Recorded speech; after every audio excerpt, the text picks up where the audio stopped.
नमस्कार दोस्तों, stock market studies में फिर से एक बार आपको बहुत-बहुत दिल से स्वागत करता हूँ। तो आप सब लोग कैसे हैं? ज़रूर मुझे कमेंट्स करके बताना। तो आज मैं फिर से आपके सामने कुछ इम्पोर्टेंट कंपनी का अपडेट शेयर करने वाला हूँ क्योंकि जब-जब मार्केट में करेक्शन होता है तब-तब बहुत सारे कमेंट्स भी आना स्टार्ट हो जाते हैं। क्योंकि देखिए मार्केट में जो मतलब नए-नए इन्वेस्टर आए हैं, तो उसके मन में एक हमेशा एक डाउट रहते हैं कि अगर मार्केट करेक्शन हो तो क्या करें? जब मान के चलिए मेरा भाई यहाँ पे है और मैंने थोड़ा-सा प्रॉफ़िट देखा, उसके बाद बिग क्रैश हो गया, तो मेरा जो लेवल है, उस लेवल से भी बहुत बड़ा क्रैश हो चुके हैं। तो यहाँ पे मैं क्या करूँ? तो देखिए हमेशा ये जो डाउट है वो रहेगा क्योंकि जो लोग मार्केट में बिगिनर है, तो इसका डाउट क्लियर करने के लिए मैं वीडियो आपके सामने शेयर करता रहता हूँ। क्योंकि देखिए मार्केट कुछ इस तरीके से है, हमेशा जीवन मतलब हमारा जीवन में भी जिस तरीके से उतार-चढ़ाव देखने को मिलता है, उसी तरीके से मार्केट भी परफ़ॉर्मेंस करता है। ऐसे नहीं कि मार्केट स्मूथली ऊपर ही जाएगा, ऐसे होगा नहीं। अगर ऐसे मान के चलिए आपको कुछ इस तरीके से कुछ रास्ता दिया जाए, तो क्या आप ऊपर जा पाएँगे? बिल्कुल नहीं। उसके लिए आपको स्टेयरकेस होना ज़रूरी है। मतलब स्टेयरकेस का मतलब है कुछ अप्स एंड डाउन इस तरीके से रास्ता दिखना चाहिए, तो तभी आप जा पाएँगे। तो मेरा कहने का मतलब है कि मार्केट हमेशा इसी तरीके से परफॉर्मेंस करता है, कभी न कभी वो करेक्शन होगा, कभी न कभी प्रॉफिट बुकिंग होगा। तो इसको देखकर मतलब दुखी मत होना, इसको देखकर टेंशन में मत पड़ना। अगर आपने सही कंपनी के ऊपर सही टाइम में निवेश करके रखे हैं, तो आज नहीं तो कल उस कंपनी आपको प्रॉफिट ज़रूर देगा। तो हमेशा जब भी मार्केट गिरते रहते हैं और मैं बहुत ज़्यादा खुश हो जाता हूँ। ये ये आपको शायद एक ये बात आपको बेकार लगे, मैं खुश इसलिए हो जाता हूँ क्योंकि मुझे अच्छे कंपनी डिस्काउंट प्राइस में मिल जाते हैं। तो आपको हमेशा इसी तरीके से सोचना चाहिए क्योंकि बड़े इन्वेस्टर हमेशा आप देखेंगे जब शेयर में करेक्शन होते हैं, तब भी हाई वॉल्यूम के साथ उसके ऊपर ट्रेड करते हैं। हाई वॉल्यूम के साथ उसके ऊपर डिलीवरी उठाते हैं। तो आज मैं उसी तरीके से कुछ कंपनीज़ के बारे में डिस्कशन करूँगा क्योंकि पिछले दिनों में अगर मैं डिलीवरी का परसेंटेज दिखा दूँ, तो आप देखेंगे तो एफआईएस का जो डेटा है, वो एफआईएस के डेटा में अच्छा एफआईएस और डीएस के डेटा में अच्छा खासा मतलब डिलीवरी का परसेंटेज देखने को मिला था और यहाँ पे एफआईएस ने स्टेक को बेचा था और डीएस ने बाय किया। आपको मैं डेटा दिखा दूँ, तो दिसंबर 20 का डेटा दिखा रहा हूँ क्योंकि मैं अ, मतलब 21 दिसंबर का डेटा अभी तक नहीं आया, तो मैं पिछले दिनों का डेटा दिखा रहा हूँ। तो देखिए डेटा देखने में आपको बहुत कुछ सीखने को मिल जाएगा। तो आप देख सकते हैं यहाँ पे करीबन एफआईएस ने क्या किया, माल बेचा 1300 के आसपास। तो 1300 करोड़ के आसपास माल बेचा और उसका उल्टा डीएस ने क्या किया, 4500 करोड़ से भी ज़्यादा क्वांटिटी ऐड कर दिया।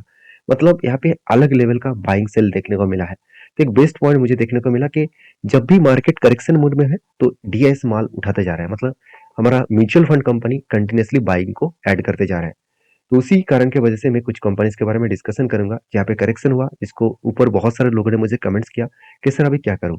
देखिए मैं टाटा पावर के बारे में बात करूँ, तो टाटा पावर एक अलग लेवल का कंपनी है। जो लोग सोच रहे हैं कि टाटा पावर के ऊपर बिग करेक्शन हुआ, तो अभी क्या करना चाहिए? तो मैं अभी कहूँगा कि और भी अगर ज़्यादा करेक्शन हो, तो आपको खुश होना चाहिए, क्योंकि आपको अच्छे कंपनी सस्ते में मिल रहा है, क्योंकि दोबारा वो सस्ते प्राइस ना देखने को मिले, क्योंकि कंपनी कुछ मतलब पिछले 2 दिन पहले ही कंपनी 52 वीक के हाई किए थे। मतलब लगातार-लगातार वो हाई करते चले गए और मतलब 52 वीक का हाई भी किए थे। उसके बाद देखिए करेक्शन भी हुआ।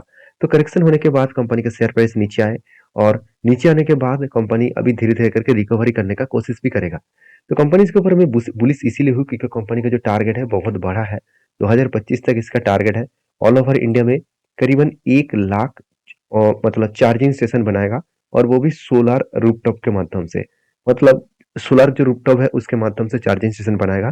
तो टोटली यहाँ पे अ, जो है मतलब देखा जाए तो totally pollution free charging station बनाया जाएगा। तो यहाँ पे कोई भी पॉल्यूशन नहीं होगा। तो ये एक हाई ग्रोथेबल प्रोजेक्ट है। इसके लिए कंपनी क्या-क्या अच्छा खासा कर्जा भी उठाया। अगर मैं इसी कर्जे के बारे में बात करूँ तो आप देखेंगे तो कंपनी के जो बोरिंग्स है जो 40,000 करोड़ आसपास था, वो अभी बढ़ के हो चुके हैं 52,000 करोड़ के आसपास। तो अलग लेवल का यहाँ पे बोरिंग्स देखने को मिला। उसी तरीके से आप देखेंगे तो टोटल जो कंपनी का मतलब टोटल जो प्रोजेक्ट मिला कंपनी को, अब ट्रेड रिसीवेबल के बारे में बात करें तो कंपनी को 7,300 करोड़ के आसपास प्रोजेक्ट मिला। तो अलग लेवल के प्रोजेक्ट भी मिल रहा है और कंपनी का प्रॉफिट भी हो रहा है, उसके साथ-साथ कंपनी का कर्जा भी लेते जा रहा है। तो हर पॉइंट्स कंपनी का पॉजिटिव है और पॉजिटिव मतलब ज़्यादा से ज़्यादा पॉइंट्स इसका पॉजिटिव देखने को मिला, इसीलिए इन्वेस्टर भी इस कंपनी के ऊपर होल्डिंग्स को इंक्रीज़ कर रहा है। जैसे एफएस के पास 9.5% होल्डिंग था, वो 10% हो गया। डीएस के पास 14.5% होल्डिंग था, वो 15.5% हो गया। और पब्लिक के पास कुछ क्वांटिटी पब्लिक ने बेचा 29% से होल्डिंग को कम करके 27% कर दिया। तो इसका मतलब कंपनी के ऊपर जो होल्डिंग्स है वो यहाँ पे मतलब थोड़ा सा करेक्शन मोड में देखने को मिले। तो अभी इस कंपनी के ऊपर सारे पॉइंट्स तो मैं आपके साथ शेयर किया हूँ। अभी जो देखना है इस कंपनी के ऊपर लास्ट कुछ फ्यू मंथ्स का डेटा क्या बोल रहा है। देखिए लास्ट कुछ फ्यू मंथ्स का डेटा दिखा दूँ तो जुलाई में, जून में, साथ ही साथ अगस्त में, सितंबर में हर मंथ में कंटिन्यूअसली बाइंग होता गया, मतलब म्यूचुअल फंड ने कंटिन्यूअसली बाइंग किए। सिर्फ अक्टूबर मंथ में छोटा-मोटा स्टेक बेचा गया और उसके बाद फिर से धमाका बाइंग नवंबर में देखने को मिला। तो इसलिए टेक्निकली जो चार्ट पैटर्न्स यहाँ पे देखने को मिला है, तो फाइनली यहाँ पे देखिए कुछ इस तरीके से पैटर्न्स बना था, जो मैं आपके साथ शेयर भी किया था। कुछ कप विद हैंडल पैटर्न्स बना था, तो कप बना, उसके बाद हैंडल बना, तो फाइनली यहाँ पे क्या हुआ, ब्रेकआउट हुआ और शानदार तरीके से यहाँ पे टारगेट भी अचीव हुआ। देखिए टारगेट अचीव होने के बाद मैं आपको बहुत बार बोल चुका हूँ, यहाँ पे करेक्शन होने का, रिवर्स होने का चांसेस है, क्योंकि जो लोग यहाँ पे टारगेट बुक करेंगे, जितने सारे लोग यहाँ पे एंट्री लिया था वो तो टारगेट बुक करेगा, तो टारगेट बुक करने के बाद एक करेक्शन तो जरूर दिखेगा। तो अभी फाइनली इस कंपनी के ऊपर शांति से बैठे रहिए, कोई अगर मौका मिले तो फिर से मैं आपके साथ जरूर शेयर करूंगा। नेक्स्ट जो कंपनी है उसका नाम है IRFC, Indian railway finance corporation. देखिए IRFC के बारे में बात करूं तो IRFC एक ऐसी कंपनी है जिसका मतलब फ्यूचर का ग्रोथ बहुत ज्यादा होने का चांसेस है, क्योंकि IRFC Indian railway finance company जो 100% एनपीए को लेकर चल रहा है। अभी 100% एनपीए होता क्या है? देखिए एनपीए का मतलब है non performing asset. Non performing asset हमेशा कोई भी फाइनेंस कंपनी में एक मतलब बिग पॉजिटिव साइंस के जैसे देखना चाहिए, क्योंकि जिस कंपनी का एनपीए जितना कम होगा उतना ही उसका ग्रोथ होने का चांसेस है। और इन आरएफसी जो है वो इंडियन गवर्नमेंट, रेलवे गवर्नमेंट का कंपनी है, और इसीलिए वो 100% मार्केट से पैसा उठा पाते हैं। इसका एनपीए जो है वो जीरो है, मतलब कोई भी मार्केट में पैसा अभी भी पड़ा नहीं है। एनपीए किस तरीके से कैलकुलेशन किया जाता है, मान के लिए आपका एक लोन देने का बिजनेस है और आपने 3 व्यक्ति को लोन दिया, तो 3 व्यक्ति को लोन दिया, उस तीनों व्यक्ति ने, 2 व्यक्ति आपका लोन को वापस किया इंटरेस्ट के साथ, और जो थर्ड नंबर व्यक्ति है वो बता रहा है कि मेरा बिजनेस जो है था वो बंद हो गया, तो मैं आपको पैसा नहीं दे पाऊंगा।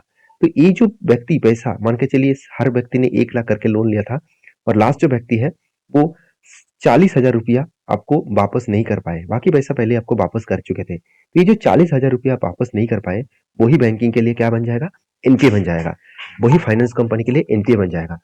और एनपीए के ऊपर बहुत बड़ा झटका भी लगने वाला है, क्योंकि एनबीएफसी कंपनी के ऊपर झटका भी लगने वाला है, क्योंकि आरबीआई ने एक बहुत बड़ा अनाउंसमेंट किया कि सीएआर, सीएआर का मतलब है कैपिटल एडिक्वेसी रेशियो, जो 100% मतलब जितने सारे एनबीएफसी कंपनी था उसको 100% यहाँ पे मार्केट में वो लोन बांटने का उसका मतलब बांटने दिया था आरबीआई ने। तो अभी कैपिटल एडिक्वेसी रेशियो में बताया गया कि 13.5% लोन उसको नहीं बांटना चाहिए, 13.5% पैसा खुद के जेब में होना चाहिए, पैसा खुद के पास रखना चाहिए। तो बाकी पैसे से वो लोन देंगे तो उसमें थोड़ा सा कंपनी के ऊपर प्रेशराइज बनेगा, क्योंकि आपको अगर 100 रुपये दिया गया तो 100 के 100 में ही आपको लोन बांधने के लिए बोला गया, तो 100 में ही आपको इंटरेस्ट आएगा। तो उनमें से अगर आपको बोला गया कि चलो आप 85 रुपये का टोटल लोन बांटिए और बाकी 15 रुपये आपको जेब में रखिए, ये जो 15 रुपये आपको जेब में रहेगा वो पैसा तो आप मतलब इंटरेस्ट उसका आपको नहीं मिलेगा, तो उसमें आपको खतरा बनेगा, मतलब उसमें आपको प्रॉफिटेबिलिटी कम हो जाएगा। तो एनबीएफसी में, आरएफसी में ऐसे कुछ नहीं होगा, क्योंकि आरएफसी 100% पैसा मार्केट में दे सकता है। तो इसलिए गवर्नमेंट, इस कंपनी ने बहुत बड़ा डिसीजन भी लिया कि कंपनी मार्केट में लोन तो गवर्नमेंट रेलवे कंपनी को दे ही रहा था, उसके साथ साथ अभी प्राइवेट कंपनी को भी वो लोन देने वाला है। तो इस कंपनी के ऊपर मैं बहुत ज्यादा बुलिश हूँ, क्योंकि कंपनी का क्वार्टरली रिजल्ट में आपको कभी भी प्रॉफिट लॉस में कमी देखने को नहीं मिलेगा, कंटिन्यूसली प्रॉफिट जर्नी अच्छा खासा दिखेगा। और कंपनी के बैलेंस शीट में आप देखेंगे तो कंपनी का जो रिजर्व है वो तो बढ़ता हुआ गया, उसके साथ साथ कंपनी के जो बोरिंग्स है वो भी आपको हाई लेवल में ग्रोथ होता देखने को मिले। अभी बोरिंग्स के बारे में बात करूं तो करीबन 4 लाख करोड़ के आसपास कंपनी का बोरिंग्स है। तो बोरिंग्स बढ़ा मतलब कंपनी के इन्वेस्टमेंट भी बढ़ा, तो उस बेसिस में कंपनी का अच्छा खासा इनकम भी बढ़ा। तो ऐसे इसीलिए इन्वेस्टर भी इस कंपनी के ऊपर कंटिन्यू करना चाहते हैं, मगर ज्यादा से ज्यादा प्रोमोटर के पास होल्डिंग होने के कारण एफएस और डीएस उतना ज्यादा क्वांटिटी ऐड नहीं किया। अब इस कंपनी के टेक्निकली चार्ट पैटर्न्स के बारे में बात करूं तो फाइनली देखिए यहाँ पे एक कप तो बना, और मैं इंतजार कर रहा हूँ यहाँ पे एक शोल्डर बनने का, सॉरी हैंडल बनने का। तो कप विथ हैंडल पैटर्न्स बनेगा तो मेरा एक एंट्री लेवल यहाँ पे बन सकता है। तो देखिए फाइनली वो रिट्रेसमेंट भी कर रहा है, मुझे लगता है यहाँ पे करेक्शन होकर कुछ डिसीजन बनेगा, तो जब डिसीजन बनेगा तब मैं एंट्री लूंगा, नहीं तो कोई भी एंट्री यहाँ पे नहीं रहेगा, क्योंकि हमेशा आपको प्रेडिक्शन के साथ, मतलब हमेशा आपको रूल्स के हिसाब से चलना पड़ेगा। विदाउट रूल्स के हिसाब से चलेंगे तो बहुत बड़ा दिक्कत आ सकता है। तो नेक्स्ट जो कंपनी है उसके बारे में बात करूँ, उसका नाम है आईईएक्स, इंडियन एनर्जी एक्सचेंज।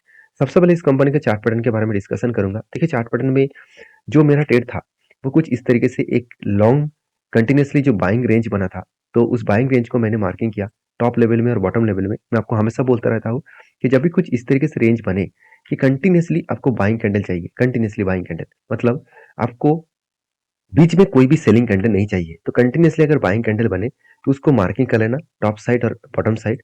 जब भी नीचे लेवल को टच करेगा तो वहाँ पे एंट्री बनेगा और अपर साइड में आपको टारगेट बनेगा।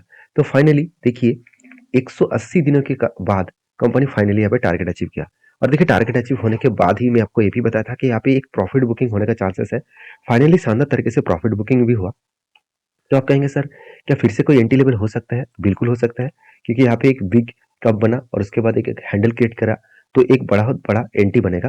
तो मैं फिर से एंट्री लेने के लिए तैयार रहूंगा, क्योंकि कंपनी की जो परफॉर्मेंस है आपको बेस्ट तरीके से देखने को मिलेगा। सर मैं क्वार्टरली रिजल्ट आपको दिखा देता हूँ। कंपनी में अच्छा खासा प्रॉफिटेबिलिटी ग्रोथ देखने को मिला।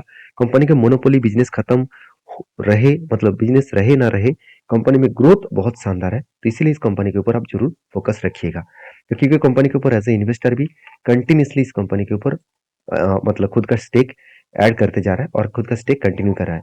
तो इस बेसिस में कंपनी में ग्रोथ होने का चांसेस भी आपको अच्छा देखने को मिल सकता है। तो नेक्स्ट जो कंपनी है उसके बारे में चर्चा करूँ, उसका नाम है alpha logic technology systems limited. तो एक आईटी सेक्टर कंपनी है और छोटा सा कंपनी है, एक माइक्रो कैप टाइप कंपनी है। तो माइक्रो कैप टाइप कंपनी के ऊपर निवेश करने से पहले आपको कुछ बातों को ध्यान रखना होगा। उसके ऊपर निवेश करने से पहले चार चार बार सोचना पड़ेगा। सारे चीजों को डिटेल्स में स्टडी करिए, उसके बाद काम करिए।